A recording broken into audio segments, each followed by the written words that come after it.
Nunca houve noite que pudesse impedir o nascer do sol e a esperança.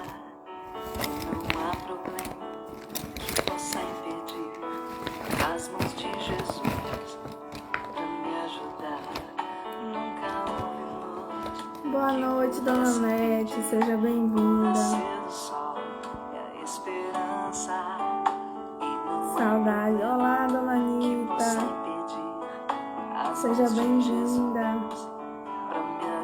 Olá, Luciana. Haverá um milagre dentro de mim, vem descendo o rio pra me dar a vida. Este rio que emana lá da cruz. Boa noite, Dona Carmen. Haverá um milagre dentro de mim, vem descendo o rio pra me dar a vida. Este rio que emana lá da cruz. Boa noite, seu Silvinho. Tá tremendo um pouquinho a tela porque... Peraí, deixa eu resolver isso. Impossível, aquilo que parecia não ter saída, aquilo que parecia ser minha morte, mas Jesus mudou minha sorte. Sou um milagre, estou aqui. Vejamos. Impossível, aquilo que parecia não ter saída, aquilo que parecia ser minha morte, mas Jesus mudou minha sorte. Sou um milagre, estou aqui. Boa noite, Dona Justina, seja bem-vinda. Orimar. Por toda a manifestação da tua glória em nossas vidas. Duda dormiu, não se preocupe, né? A pacificação de um momento de evangelho no lar chega para todos que estejam presentes fisicamente ou não. Um beijo grande para Duda, Luciana. Eu sou abençoada por ti. Bento, hoje eu pensei em chamar ele aqui, seu Silvino. Faz tempo que ele não participa, né? Tá ali com o papai. Boa noite, seu Orimar.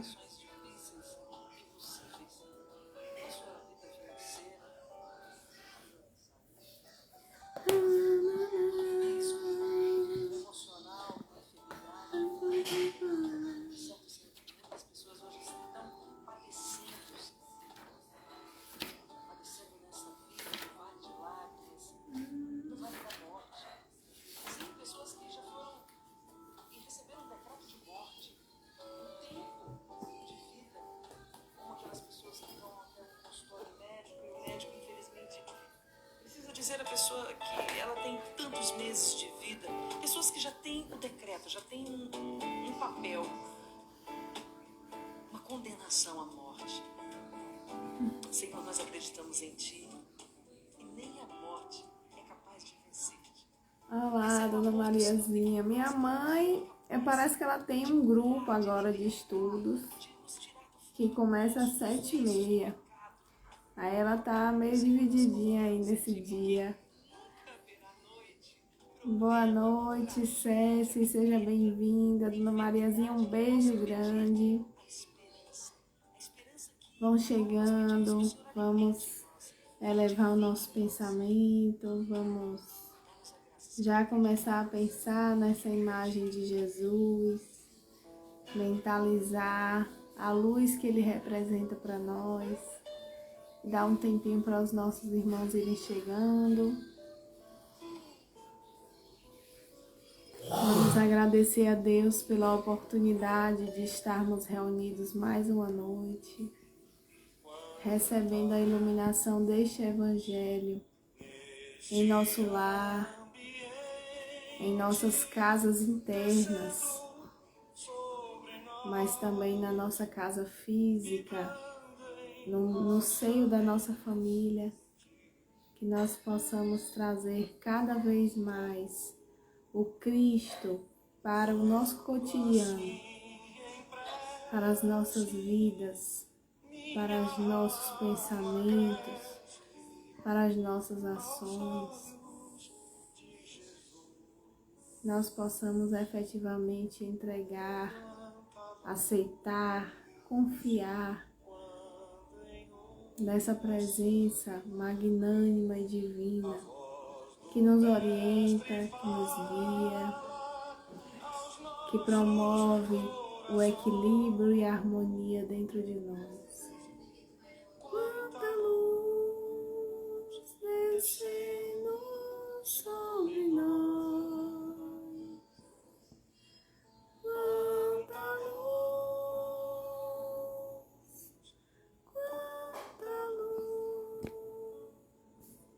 Oi, Dona Lúcia, olá, Alane.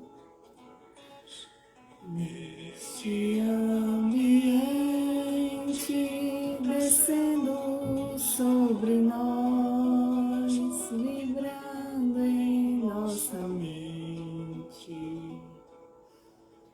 quanta luz, quando assim em prece minha alma cresce aos olhos de Jesus.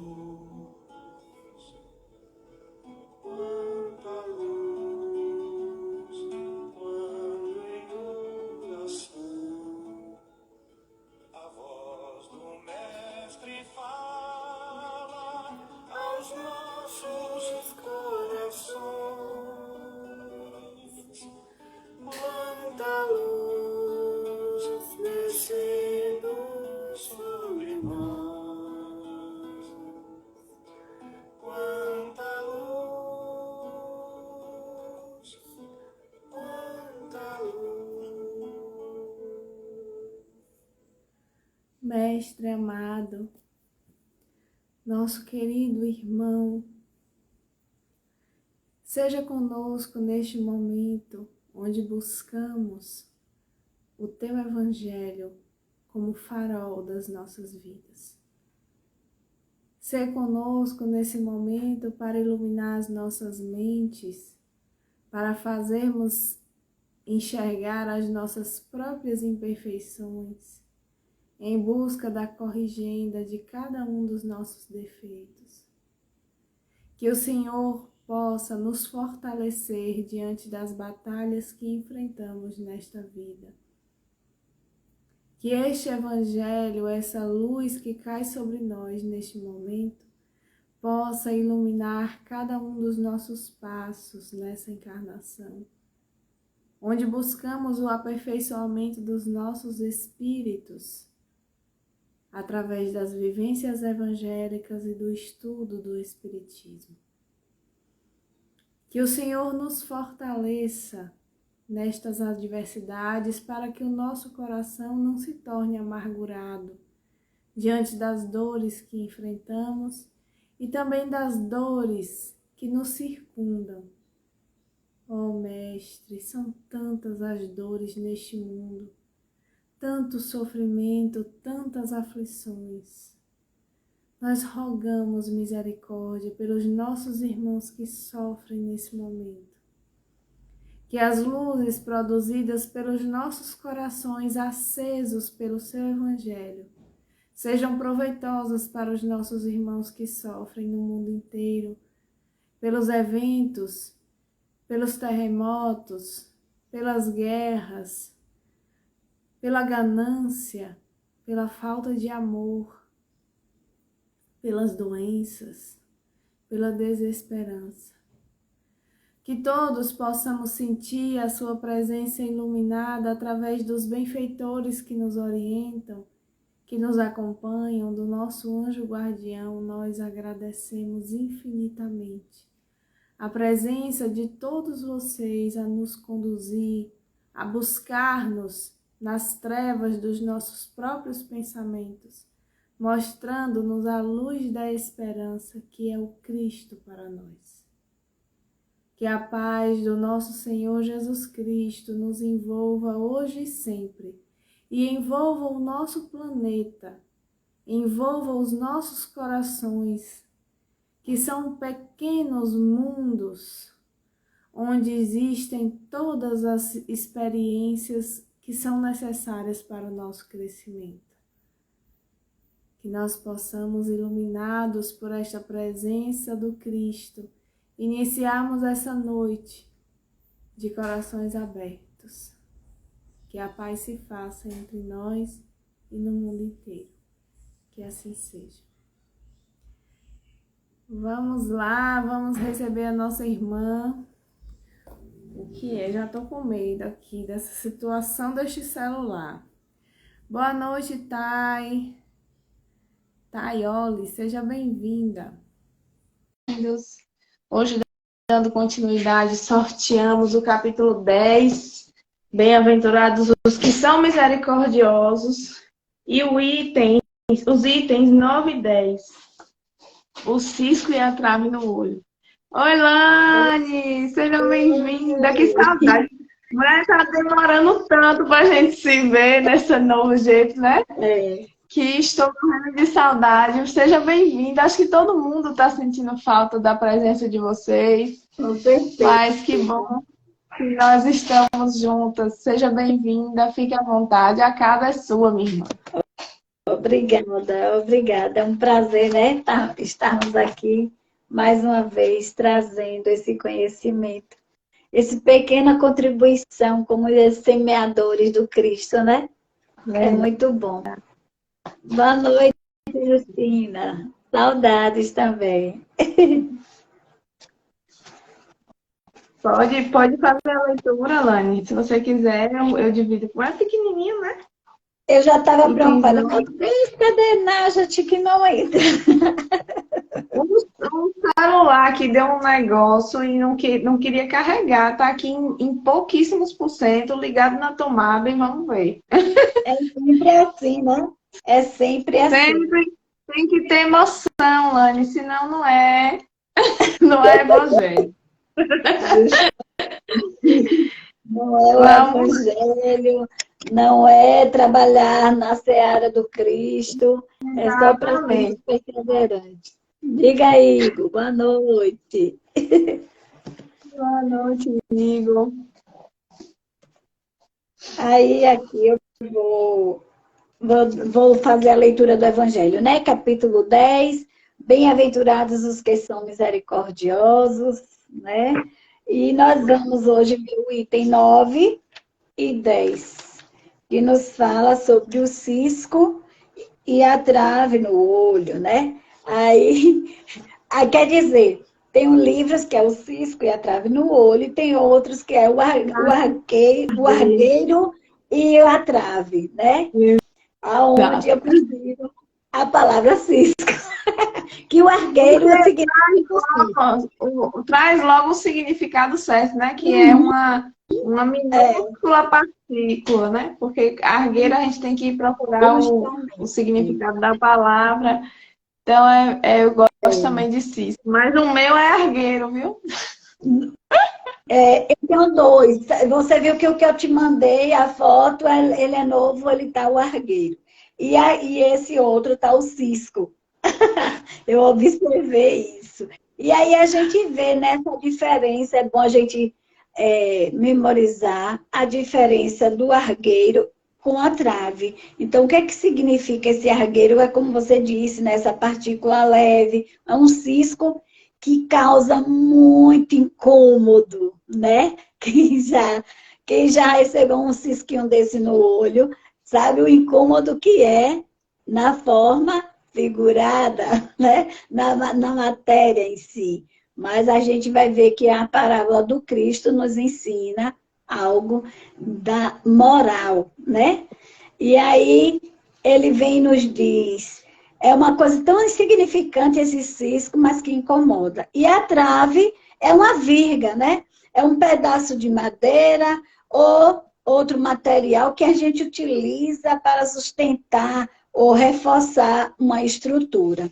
Então, imagina, como Jesus sempre pregou de forma figurada, né, em parábolas, contando história, usando seus argumentos do tempo, a gente fica se perguntando, né, imaginando naquela época esse argueiro, essa trava no nosso olho. E aí ele vem e traz esse ensinamento lindo e maravilhoso, que nos diz assim: como é que verdes um cisco no olho do vosso irmão e não consegues ver a trave no vosso olho? Já começa nos questionando. Ou como é que dizeis do vosso irmão: deixa-me tirar um cisco do teu olho, vós que tendes uma trave. Aí ele vem e nos chama hipócritas. Tirai primeiro a trave do vosso olho e depois, então, vede como podereis tirar o cisco do olho do vosso irmão. Está em Mateus, capítulo 7, versículo de 3 a 5. Então, aí já estão os questionamentos que a gente fica se perguntando: Jesus nos chamando de hipócrita, por quê? Se a gente está querendo ajudar o irmão. Mas será que esse cisco que a gente consegue visualizar no olho do nosso irmão, né? Tá nos chamando a atenção, é porque está incomodando a ele ou está incomodando a nós? E aí a gente vai vindo, que isso aí já vem chamando a atenção para o nosso julgamento, o nosso apontamento para os erros alheios, né? Para como é que se diz? O viver do outro, as escolhas do outro. E que a gente não se observa, que na maioria das vezes nós estamos fazendo igual ou pior, né? Pior. Eu acredito que seja pior, porque a trave é bem maior do que um cisco. A trave é bem maior que o cisco. Então, olha o chamado. Eu acredito mesmo quando fala assim, a gente só está vivendo experiências diferentes. Justo. Mas estamos nos equivocando todos do mesmo jeito. Justo. Né? Eu, dentro da minha experiência que é necessária para mim, estou cometendo diversos equívocos. E outras pessoas, agora a gente quer enxergar. Em vez de eu enxergar o meu próprio, eu vou olhar o do outro, achando que se eu estivesse na posição dele, eu faria melhor. Quando, na verdade, se eu estivesse na posição dele, talvez eu fizesse muito pior. Então, é esse contexto aí que a gente tem que analisar. Pois é. Aí, aqui no item 10, vem uma explicação de Kardec diante dessa parábola do Cristo. E ele nos diz assim: uma das imperfeições, olha o que ele fala, uma das imperfeições da humanidade consiste em vermos o mal de outrem antes de vermos o mal que está em nós. Olha que belo chamado que ele já nos traz. E aí, ele diz assim: para julgar-se a si mesmo, seria preciso que o homem pudesse ver seu interior num espelho e, de certo modo, pudesse transportar-se para fora de si próprio, considerar-se como outra pessoa e perguntar: que pensaria eu? Olha a pergunta, viu, gente? Que pensaria eu se visse alguém fazer o que faço? Esse é um questionamento que deveríamos fazer todos os instantes, principalmente em todos os momentos de fazermos as escolhas. Incontestavelmente, Kardec vem nos dizer, incontestavelmente, é o orgulho que leva o homem a disfarçar para si os seus próprios defeitos, tanto morais quanto físicos. Essa imperfeição... Olha aí, Lani, uma coisa interessante, porque normalmente quando fala assim, as chagas da humanidade são o orgulho e o egoísmo. Uhum. Aí tem umas pessoas que dizem assim, mas eu não sou mais orgulhoso, não. Eu não, Pois é. eu E, no entanto, não tenho esse orgulho orgulho. está na base, né? Está na base de todos nós, por estarmos ainda muito, muito primitivo, né? Ainda nos Verdade, ele vem dizendo, pegamos. né? Como a gente se esconde. A gente se esconde atrás de uma máscara, né? Uma máscara social. Esconde quem nós verdadeiramente somos.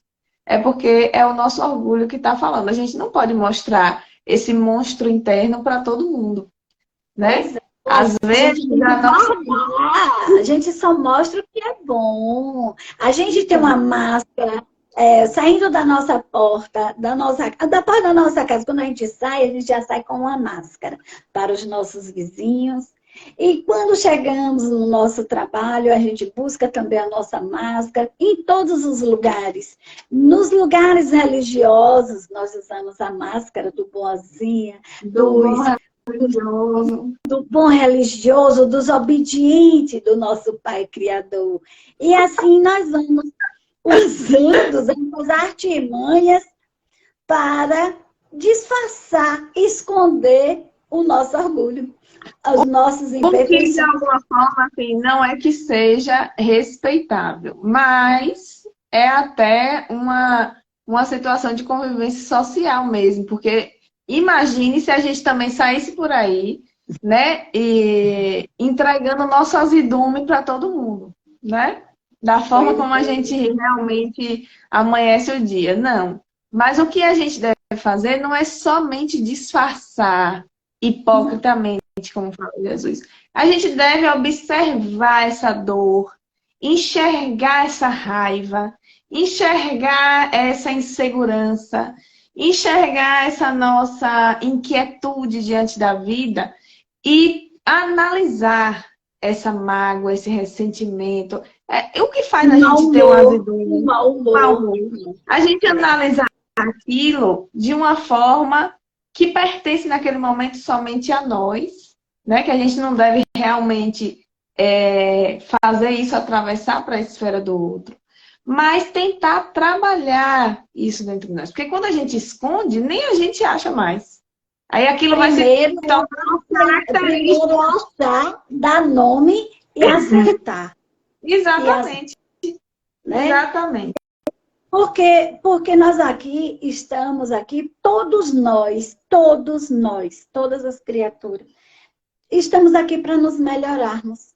Então, é gradativo, como é que se diz, é sequenciado, é uma conquista a cada passo. Não existe, a natureza não dá salto. Nós temos que buscar essa melhoria passo a passo, com paciência. E aí, se burilando, né?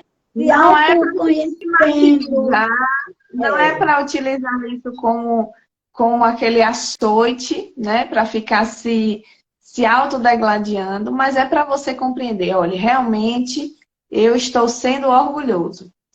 Realmente eu estou sendo uma pessoa, né, que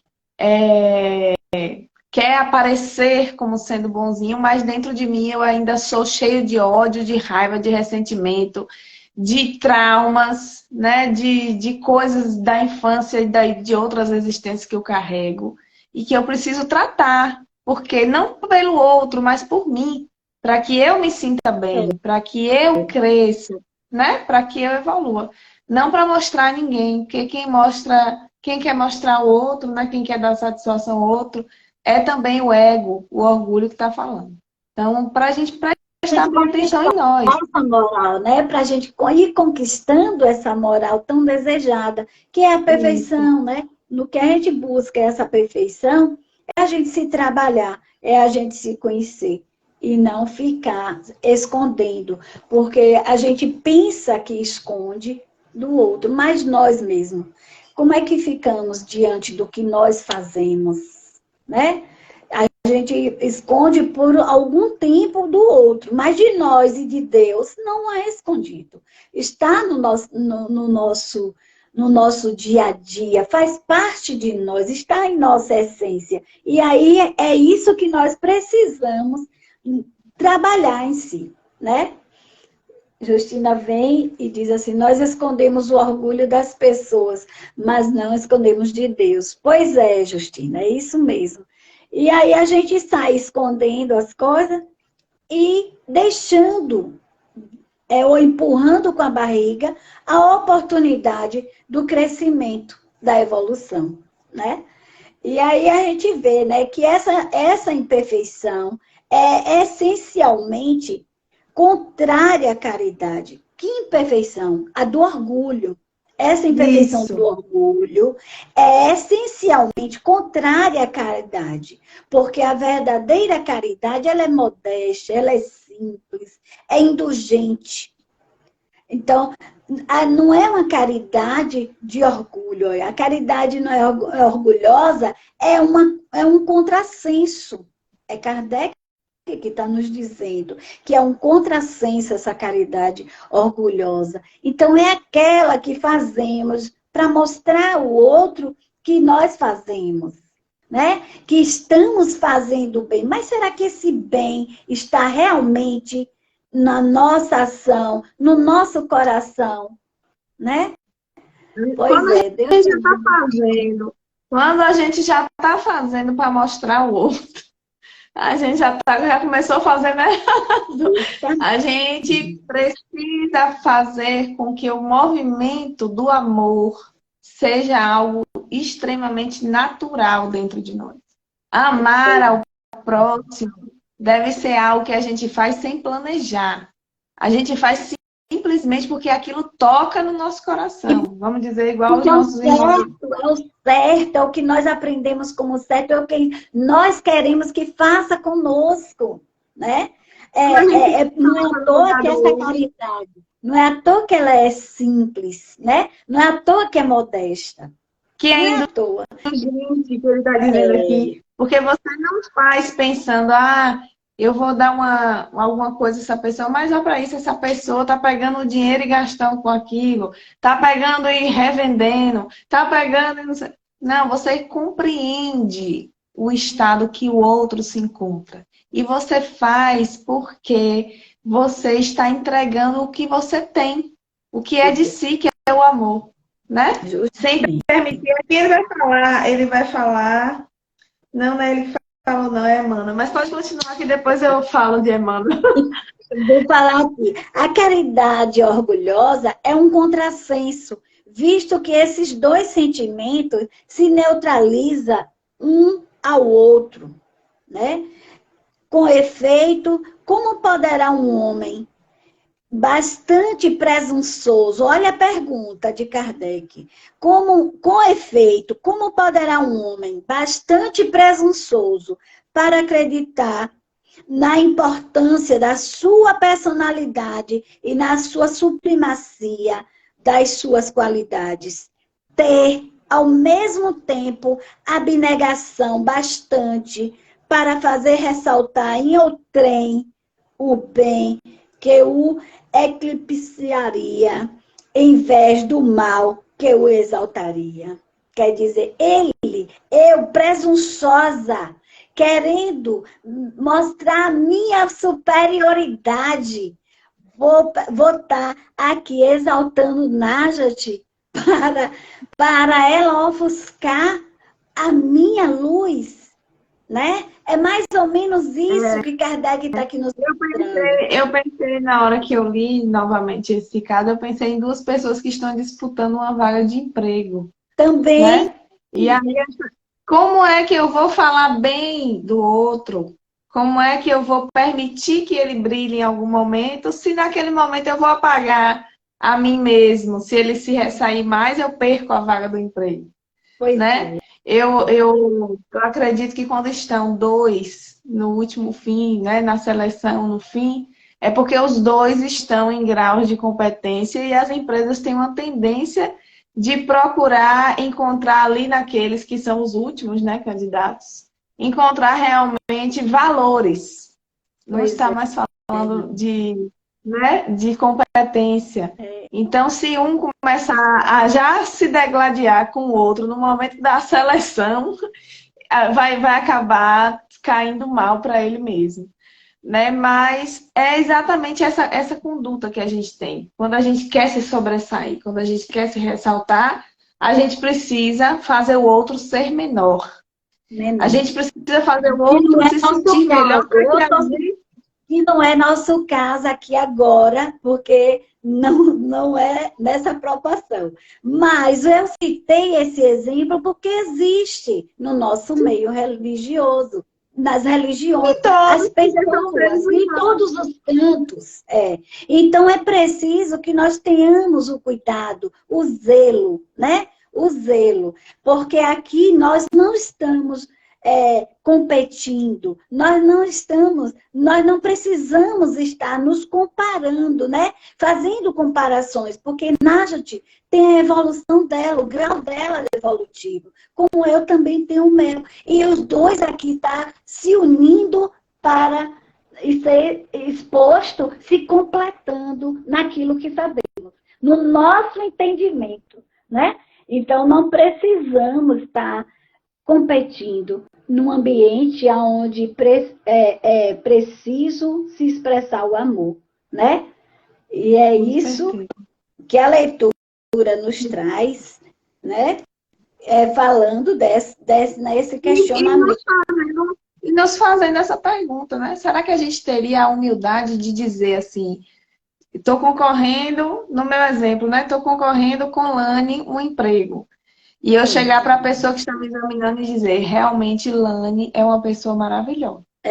Pois Realmente Lani tem todas as... Já pensou se eu ia fazer isso? Você ia fazer isso? Né? Realmente não merece porque ela estudou o suficiente, eu não estudei nada.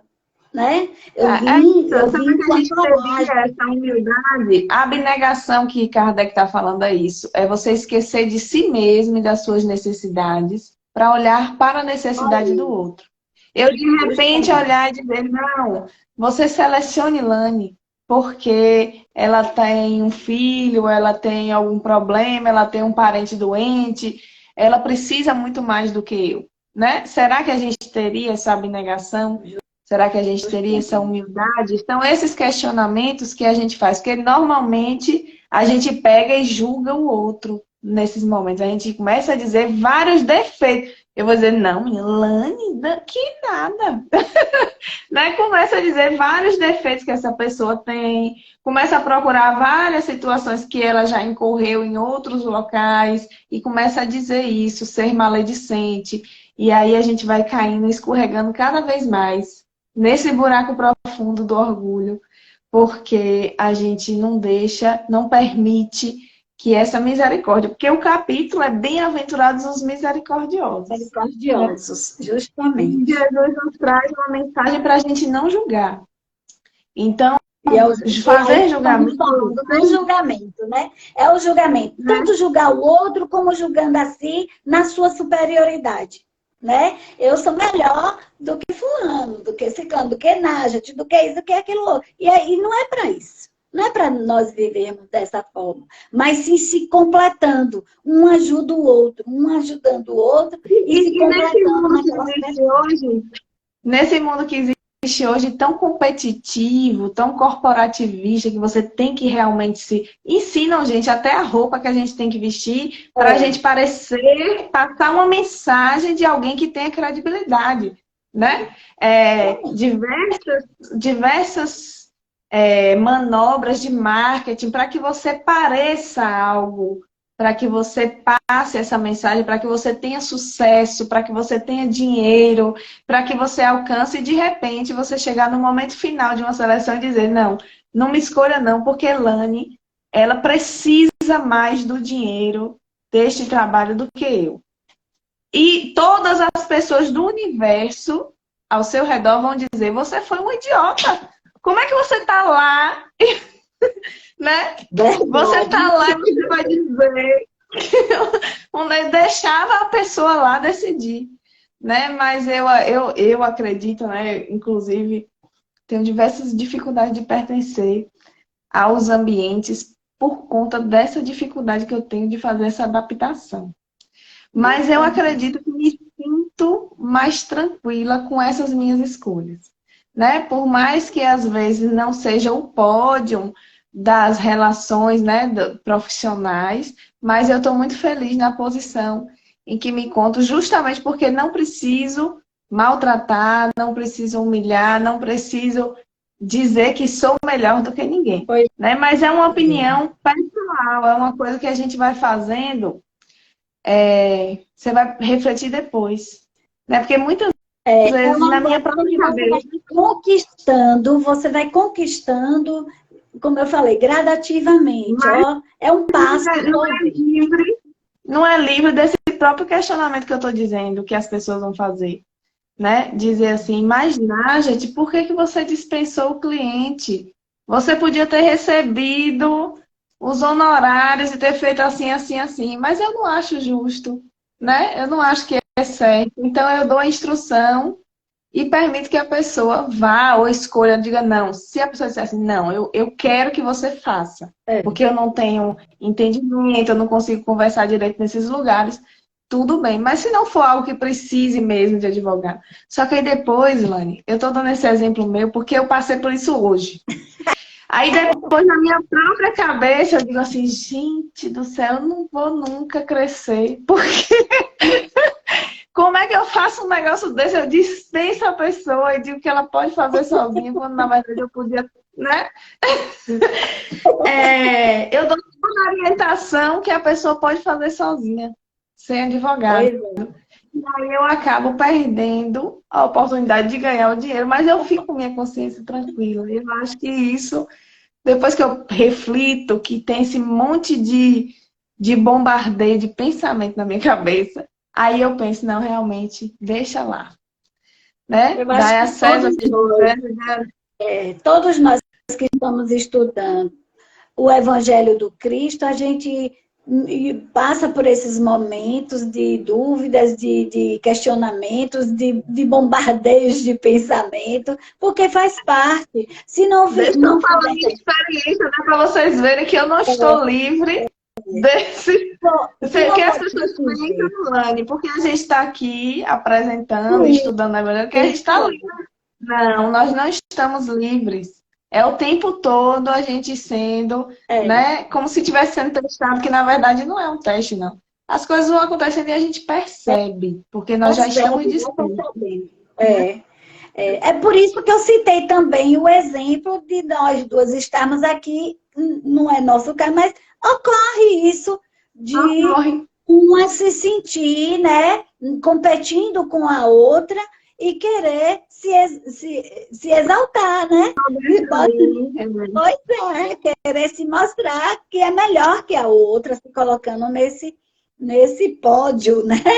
E aí, Kardec aqui nos diz: se o orgulho é a fonte de muitos vícios, é também a negação de muitas virtudes. Olha, achei isso super interessante. Se o orgulho é a fonte de muitos vícios, é também a negação de muitas virtudes. Porque quando você fica preso em estar ali se defendendo e causando mal, né? Através dos vícios, o que você deixa? Você deixa de brilhar a sua virtude, né? Que às vezes está ali só precisando de uma gotinha de água para ali aquela situação veio para ser a gotinha de água para a sua virtude brotar, né?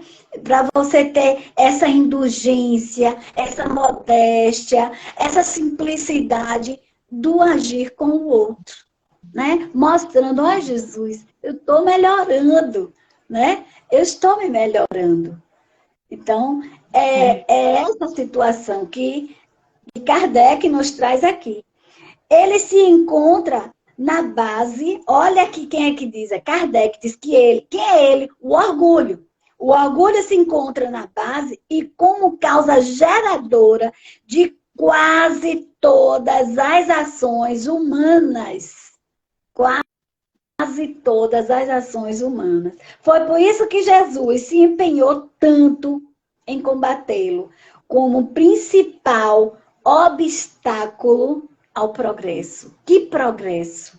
o progresso de eu ter o melhor salário, o salário mais alto, de ter a casa do ano, o carro do ano. Não, gente.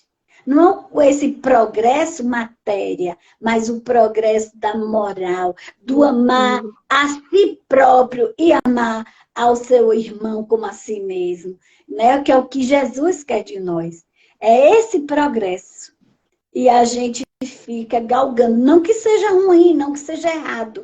Precisamos desenvolver, né, esse lado. Mas a gente também não pode esquecer que a vida do espírito, a vida em espírito, é o essencial para todos, né? Porque esse sobrevive a tudo e a todos. Vai sobreviver sempre. Uma vez criado para sempre, né? Esse ser, criatura do nosso Criador. Olha que lindo. Olha que gostoso a gente começar a falar e sentir isso, né? Eu sou eterno em espírito, não em corpo. Meu corpo já está. Todos nós vai se degredindo, vai envelhecendo, né? Vai caindo, vai modificando. E a gente, o espírito, como que está? Como que está o nosso espírito? Aí, em vez da gente estar preocupado em estar julgando o outro e julgando o seu dia a dia, vivendo num desassossego de competição, né? É melhor a gente estar buscando viver, né, no Cristo, viver na paz. Quando a gente vive, né, de acordo com esse evangelho, nós vivemos em abundância. Nós vivemos em abundância de equilíbrio. Nós vivemos em abundância de harmonia, por mais que existam esses momentos, porque eles não vão deixar de existir, os momentos onde a gente se questiona, onde a gente questiona o nosso papel dentro desse mundo, o mundo completamente materialista, né? Porque são dois conceitos, o espiritual e o material, eles são, não era para ser, né? Era que, na verdade, a matéria é um veículo do espírito para a promoção desse progresso. Mas a gente coloca o mundo material como se ele fosse contrário ao mundo espiritual, né? Como se eles vivessem o tempo todo em desarmonia. E é por isso que nós ficamos doentes. É por isso que a gente não encontra o equilíbrio entre esses dois. Mas se a gente conseguir encontrar esse equilíbrio entre o espírito e a matéria, nós vamos conseguir alcançar o que é necessário dentro do limite dessa nossa encarnação. Com respeito a nós mesmos e com respeito ao outro, com respeito às escolhas do outro. Logo no iniciozinho, o Lani falou uma coisa interessante sobre os julgamentos. Quando o cisco do olho do outro está nos incomodando, mesmo que não esteja doendo em nós, ele nos incomoda, é porque nós enxergamos em nós aquilo de errado que o outro faz. É porque nós reconhecemos aquele equívoco em nós mesmos, por isso que aquilo nos incomoda. A gente julga o outro nas ações dele porque a gente sabe que a gente faria a mesma coisa ou pior. No fundo das nossas consciências, nós sabemos. Quando a gente diz assim, menino, fulana é mentirosa, fulana é invejosa, é porque nós também somos. Senão a gente nem ia saber o que era inveja.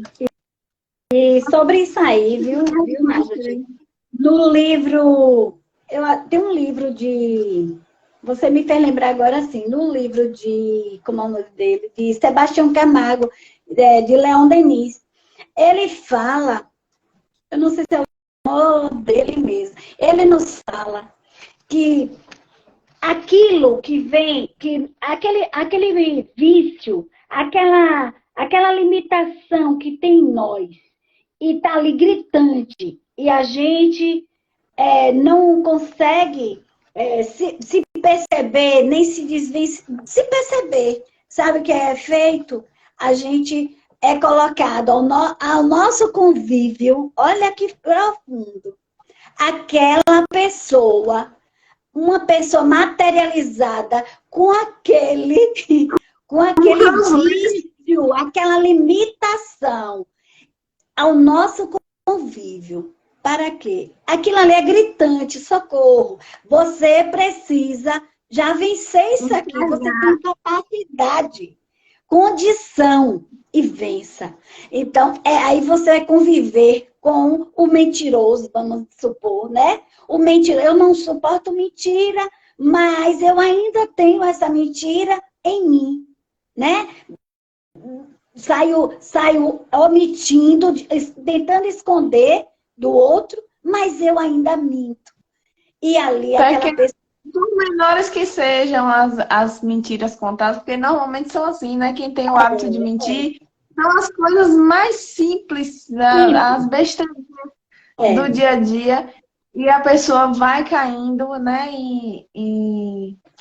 nessa tentação, porque eu realmente não, né, não sei. Mas eu me nego tanto que é preciso eu conviver com um mentiroso, do convívio mesmo, para que eu sinta a raiva, né? A irritação, e ali eu paro e digo assim, epa, isso aqui, por que eu estou tendo tanta raiva de fulano e tanta irritação? É porque está em mim e está ali gritante para que eu me modifique. Nessa hora, essa é a hora mais importante do nosso aprendizado, Lani. A gente precisa parar, quando alguma coisa estiver lhe incomodando muito, algum colega de trabalho, chefe, alguém da sua casa, da sua família, seu filho. Quando você olhar o comportamento, por exemplo, do seu filho e aquilo lhe perturbar muito, você pare para pensar se você não é a fonte de tudo isso. Justa. Se não é em você que nasceu, porque normalmente quando o filho incomoda muito é porque ele é igual a nós, em algum tempo da nossa vida, né? Então é para nos curar que isso acontece. Esse filho... Ao invés de ficarmos inimigos, vamos amá-lo. Porque amando que ele se melhorando. Esse é o que mais precisa ser amado. Esse colega de trabalho difícil, essa pessoa invejosa, essa pessoa que lhe traz perturbação, essa pessoa que você vê 1000 situações, é a pessoa que você mais deve amar e que você deve parar para pensar. O que é que isso está refletindo dentro de mim? Por que eu estou julgando essa pessoa? Né? Então, você vai encontrar em você a resposta para tudo. Eu trouxe um texto. Você trouxe algum, Anne? Olha, aqui tenho um do livro Vinha de Luz. E também, eu não podia deixar desse livro aqui, olha. Jesus e o Evangelho. Né? Pode ler. Não, eu não vou ler, não tenho condição de ler o capítulo, porque ele é muito grande. Mas eu trago umas pinceladas, assim, que me chamou a atenção. Né? O capítulo é o capítulo 12 do livro Jesus e o Evangelho, à luz da psicologia profunda, né? De Joana de Ângeles. E aí, esse capítulo é chamado Julgamentos. Né, julgamentos, que está embasado no que nós estamos falando aqui. E aí ela nos traz aqui, ó. Eu achei super interessante, é 1,5 páginas. Então ela faz assim: o julgamento legal tem raízes nas conquistas da ética e do direito, do desenvolvimento cultural dos povos e dos homens, concedendo ao réu a oportunidade de defesa, enquanto são tomadas providências hábeis para que sejam preservados os seus valores humanos, as suas conquistas de cidadão. Essa a diferença entre a conduta da civilização em relação à barbárie, do homem vencedor da sombra em confronto com o mergulhado nela. né? Ela traz uma diferença, onde no início ela vem contando a história, né? Dentro da história, os julgamentos que aconteciam, né? Na época da barbárie e agora na civilização.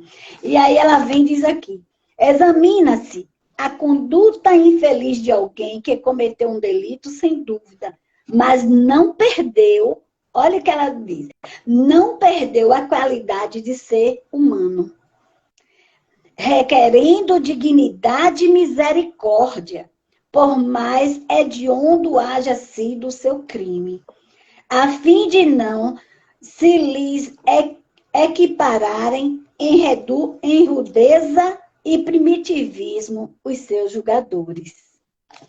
O julgamento, porém... Na verdade, isso é um princípio, viu? Ela está explicando um princípio da construção dos julgamentos do direito mesmo. O Né? direito. Quando alguém comete um crime, né, nós temos toda uma ética no momento deste julgamento.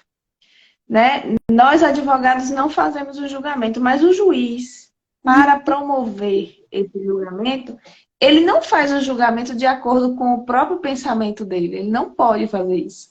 Embora tenha, né, carregado um pouquinho da história dele na hora que ele vai julgar, mas ele não pode julgar de acordo com o que ele pensa. Ele vai julgar de acordo com a lei, com a construção da lei. Para que, de repente, a gente não retorne ao tempo do olho por olho, dente por dente.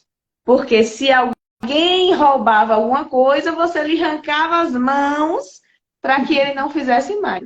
Então, você não tratava esse ser, embora ele tenha cometido um delito, ele não deixou de ser um ser humano. Então, você não pode arrancar os membros dele.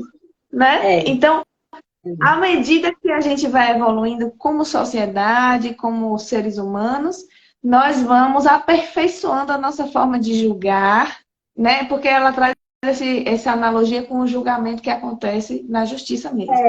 E aí, a gente não pode se igualar, porque se você der uma sentença mandando arrancar os braços de alguém, você está sendo tão criminoso quanto ele. Porque no respeito nosso, quando você dá uma sentença dizendo extermine a vida dessa pessoa, você está indo além do crime que ela cometeu. Né? Por isso que a pena de morte tem esses tantos questionamentos, ela é tão questionada dentro do mundo jurídico, porque ultrapassa os limites do que a gente pode julgar, né? Só Deus pode fazer esse julgamento. A gente não pode retirar, por mais ódio que a gente fique, você analisa esse ódio dentro de você. Porque se você está ficando com ódio a ponto de você se igualar e querer ser um criminoso... Eu já vi gente dizer assim, eu queria pegar um pau e quebrar as duas pernas, os dois braços e fazer e acontecer. Quando acontece um crime, alguma coisa, né? Hoje, uma criança com 27 dias de nascida foi estuprada pelo pai. Hoje, saiu essa notícia. Não foi aqui na Bahia, não. Foi no Rio de Janeiro. E aí, na hora, na minha cabeça, veio um julgamento terrível. E eu me lembrei do que eu li aqui. Né? E você trazendo essa leitura de Joana de Ângeles, eu julguei, exterminei, assassinei o homem. Né? E ela nos convida para ter essa ética, né? Essa sabedoria. Todo um conjunto de situações materiais e espirituais que levam o espírito a reencarnar em uma condição como essa. Nunca a conduta desse pai vai ser considerada certa. Nunca.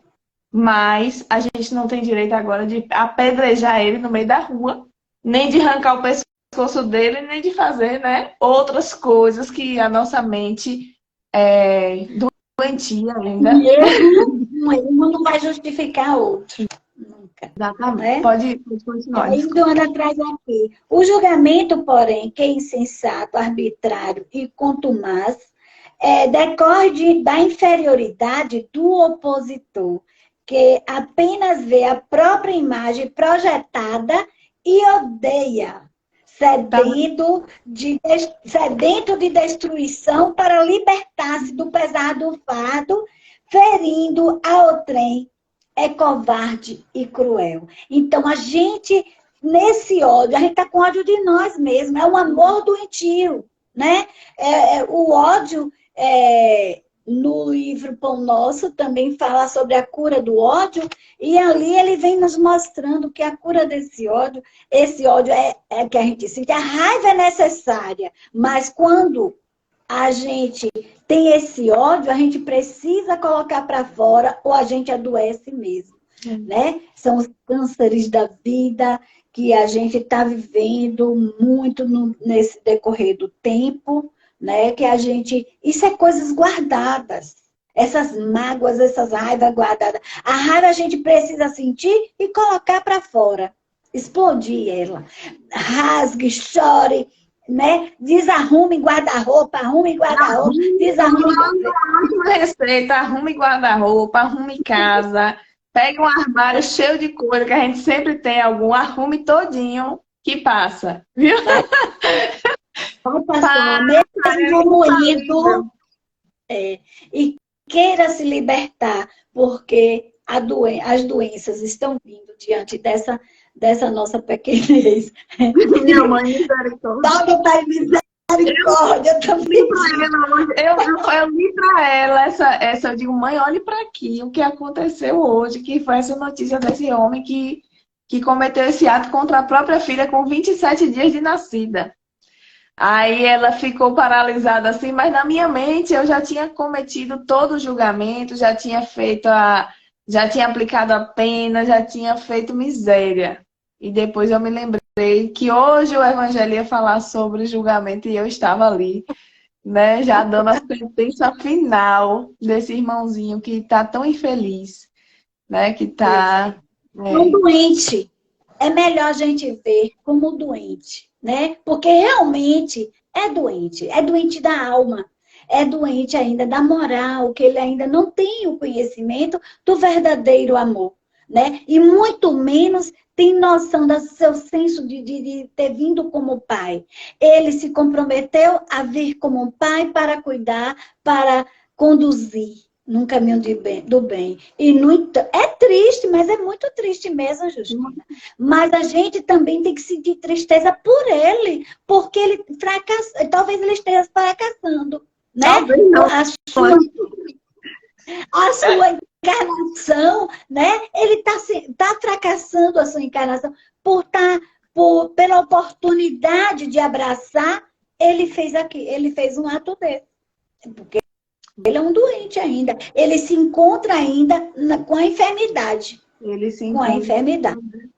Ainda dormindo do ponto de vista espiritual, sem compreender a grandeza dessa encarnação, dessa oportunidade, das vidas que nós recebemos para que a gente conduza, né, como os nossos filhos ou outras pessoas que estão em nossos caminhos, que se espelham em nós.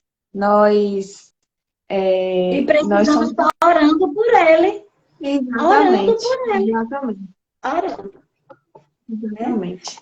E assim, a análise do erro é sempre uma necessidade impostergável, quando não se faz realizada com perversas intenções de denominação do ego. A gente tem que deixar o ego de lado, né? Totalmente divorciada da lei de amor e de caridade. Analisar para auxiliar, para corrigir, para educar, é valiosa contribuição para a construção do ser moral, psicológico e espiritual. Dessa forma, é inevitável que toda vez quando se é defrontado pelas ocorrências do cotidiano, olha o que ela traz, o próprio senso crítico e de discernimento proceda a julgamento. Examine a atitude, a conduta alheia, não assumindo, porém, a postura de censor, de responsável pela sociedade que pensaria estar defendendo.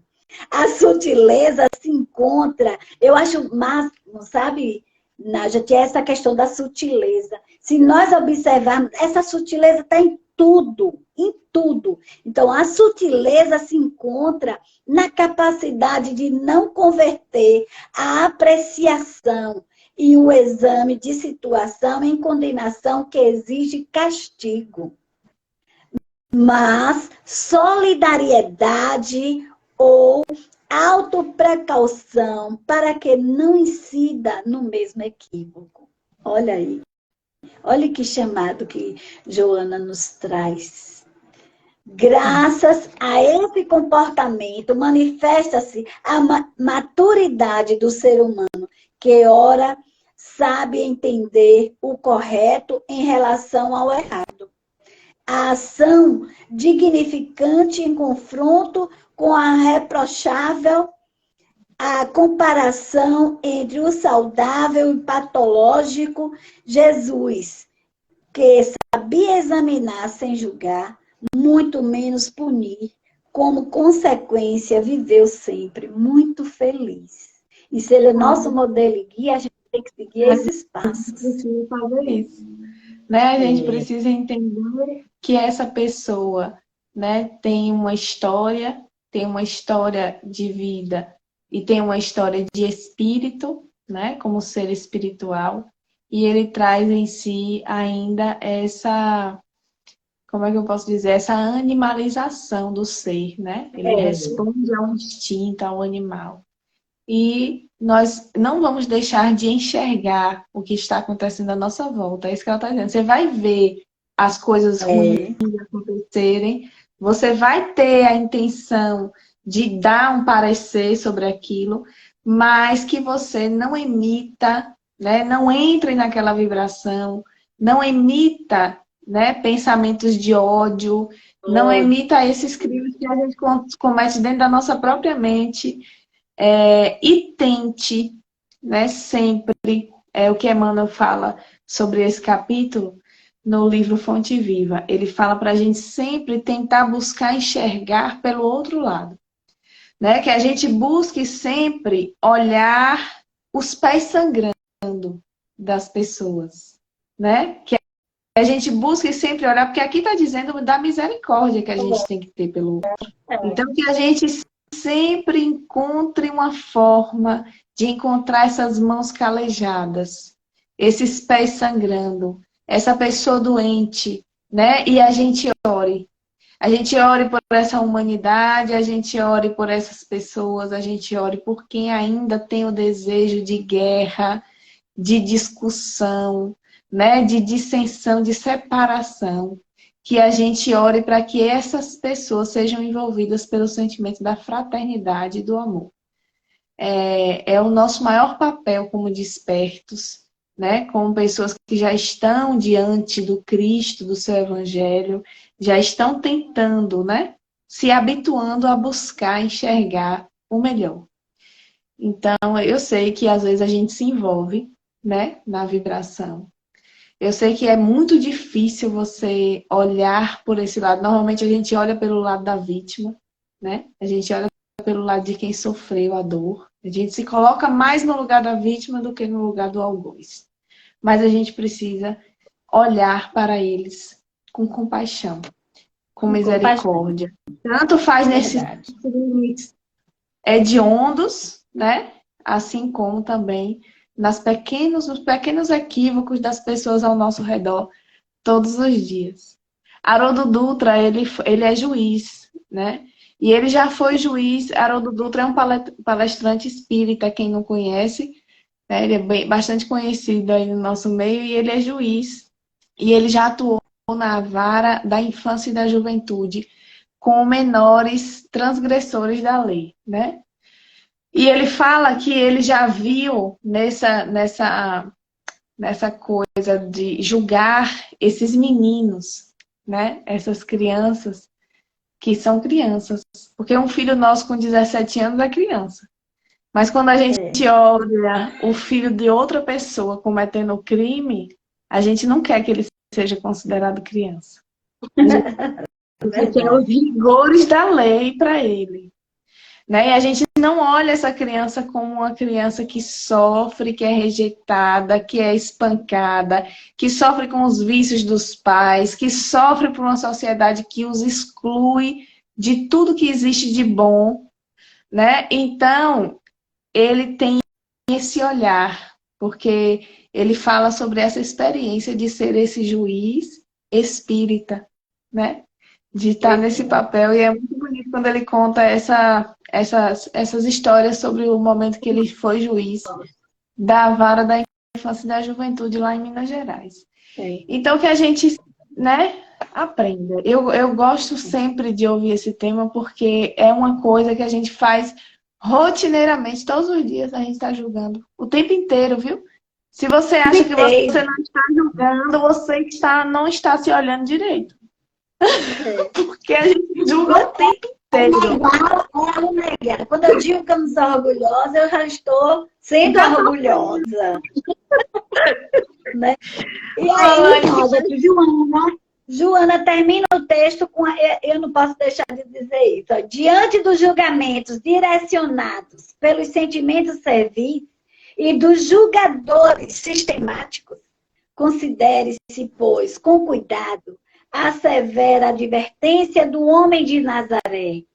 Hipócritas, tirai primeiro a trave do vosso olho e depois, então, vede como podereis tirar o arqueiro do olho do vosso irmão. Tá. Fica o recado.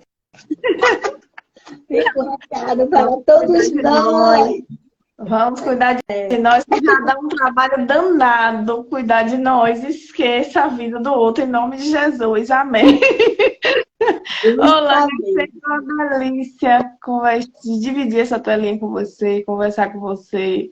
Né? Eu tenho um carinho enorme e agradeço muito a Deus por ter colocado você no meu caminho, viu? Obrigada por estar aqui. Por essa troca maravilhosa, por todos vocês que estão nos assistindo. Se vocês quiserem mandar aí experiências, algumas coisas, questionamentos, né? Se tiver alguma coisa que interessou, porque eu acho que vocês ficam com vergonha de perguntar. Né, se quiser. Achando que sabemos tudo, nós não sabemos. O que se soubermos, se não soubermos, a gente vai perguntar aos universitários e traz a resposta. Um abraço, Ni. Pode fazer a prece de encerramento e gratidão a todos vocês.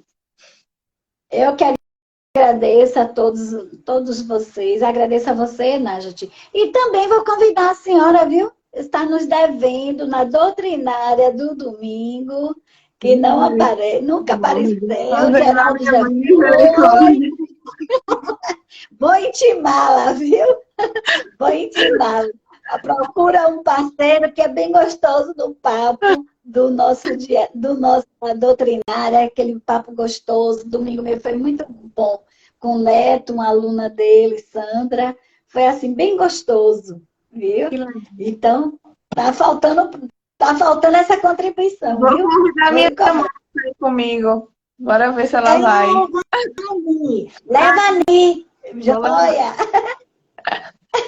Vai ser muito bom. E eu agradeço a todos. Justina, estou com saudades, viu, de você. A todos que estão aqui nessa live, eu agradeço. E que nosso Senhor Jesus Cristo envolva todos nós, envolvendo nossos familiares, envolvendo os nossos lares e todo o nosso país, que no momento vai estar nesse movimento dessa grande festa profana, mas que nosso Senhor Jesus Cristo não desampara ninguém, possa envolver a todos, pois serem eles nossos irmãos. E como sabemos que nosso irmão Bezerra de Menezes está conosco nesse país, nos ajudando na organização desse país, com sua equipe, e que ele possa estender as mãos misericordiosas por todos esses irmãos que vão estar nessa grande festa, nesse grande movimento, e por todas as famílias e por todos os irmãos que se encontram enfermos, né? Seja nos hospitais, em seus lares, onde quer que se encontre, eles possam sentir nesse momento, Senhor, a tua presença. Através dessa prece a Bezerra de Menezes, nós te rogamos, Pai, de infinita bondade e justiça, as graças de Jesus Cristo, através de Bezerra de Menezes e suas legiões de companheiros. Que eles nos assistam, Senhor, consolando os aflitos, curando aqueles que se tornem merecedores, confortando aqueles que tiverem suas provas e expiações a passar, esclarecendo aos que desejarem conhecer a verdade e assistindo a todos quanto apela ao seu infinito amor. Jesus divino, portador da graça e da verdade, estende tuas mãos dadivosas em socorro daqueles que te reconhecem o dispenseiro fiel e prudente. Faz o divino modelo, através de tuas legiões consoladoras, de teus santos espíritos, a fim de que a fé se eleve, a esperança aumente, a bondade se expanda e o amor triunfe sobre todas as coisas. Bezerra de Menezes, apóstolo do bem e da paz, amigo dos humildes e dos enfermos, movimentai as tuas falanges amigas em benefício daqueles que sofrem, sejam males físicos ou espirituais. Santos Espíritos, dignos obreiros do Senhor, derramai as graças e as curas sobre a humanidade sofredora, a fim de que as criaturas se tornem amigas da paz e do conhecimento, da harmonia e do perdão, semeando pelo mundo os divinos exemplos de Jesus Cristo. Que assim seja, que assim seja. Graças a Deus. E essa paz reine. Que assim seja, Anne. Vamos lembrar dessa festa que acontecerá, que as pessoas saibam limpar os seus corações e se reunir em alegria, em comunhão de bons sentimentos, né? Que a paz reine, realmente. Fiquem com Deus. Um beijo grande. Um beijo para todos. Obrigada. Gente, é aniversário do programa Conhecer. Não posso esquecer de dizer que o programa Conhecer vai fazer 9 anos e nós estamos convidados para essa festa amanhã, viu? Vamos lá. É um grande veículo de promoção do espiritismo, dos ideais do Cristo, que a gente possa dar esse alô e bater parabéns para esse programa maravilhoso amanhã. Fiquem com Deus. É um grande divulgador. Tchau, Ana. Tchau.